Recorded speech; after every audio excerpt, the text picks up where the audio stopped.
Teach you how to protect your wealth. You can now ask our experts directly. Email us your money and portfolio questions and we'll answer them in a Protect Your Wealth half-hour special on Friday, April 3rd.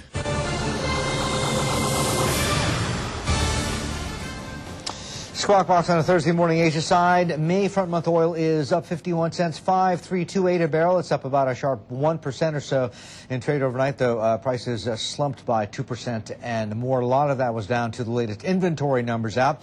Jonathan Kornfeld is Director Asia at Hudson Capital Energy, an energy consultancy. He joins us live on set here at our Asia headquarters. Jonathan, good morning. Great to see you. Let's talk through the inventory numbers. On the crude side, the highest levels we've seen in about 15 years, but offsetting that, though, a sharpish fall over at Cushing. Yeah, you know, there was a bit of a two-way thing here. You saw inventories now at their highest level since 1993, build of about 3.3 million barrels. But at the same time, traders saw that there was a draw from Cushing of about maybe 2.5 million barrels. So that kind of held the market up for the short time.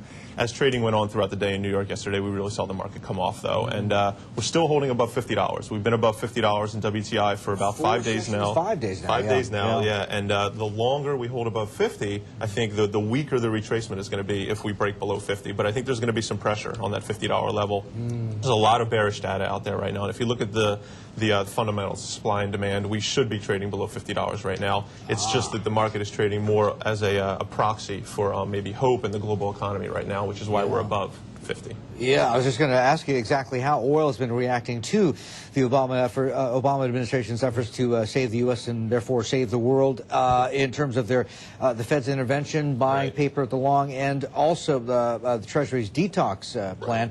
And the other thing is, I mean, data out of the U.S. recently, especially on the housing side, has been looking a little bit more promising.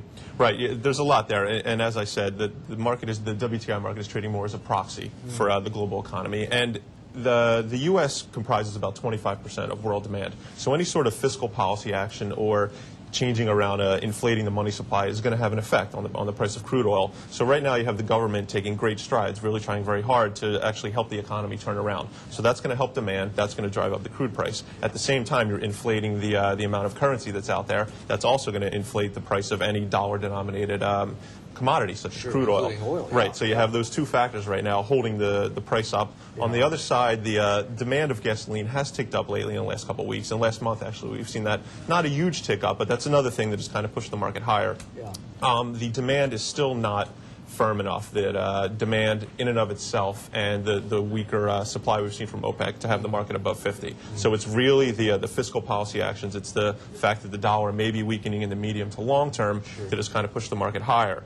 And if you've looked at what's happening in the contango right now, and not the longer term contango, maybe just May, June, July, the next couple months, we've seen those months rally a lot more than the front month contract. And that makes a lot of sense because any dollar weakness is not going to happen tomorrow. It's going to happen in the next 6 months from now, 8 months from now, right? It's more of a longer term thing, right? Yeah, understood. But how much is oil trading on dollar? How much is it trading more on? I mean, a lot of people think the correlation is a little bit tighter and closer with the euro. And you know, in just a couple of days, early April, we've got not just G20 happening in London, but also the ECB meeting, and they could take rates down to 1 even. Right. Right now, it's economic factors that are driving it's overall broad factors that are driving the crude price, and that's kind of sad because once it returns to fundamentals, then you're going to see a sharp price move, and you're going to see volatility really return. And I think what we're going to have is a move lower. It really depends on once the data is digested and people figure out when is the dollar really going to weaken. If we see a strengthening in the dollar in the next couple of weeks, then you're going to see the crude price really come off strong.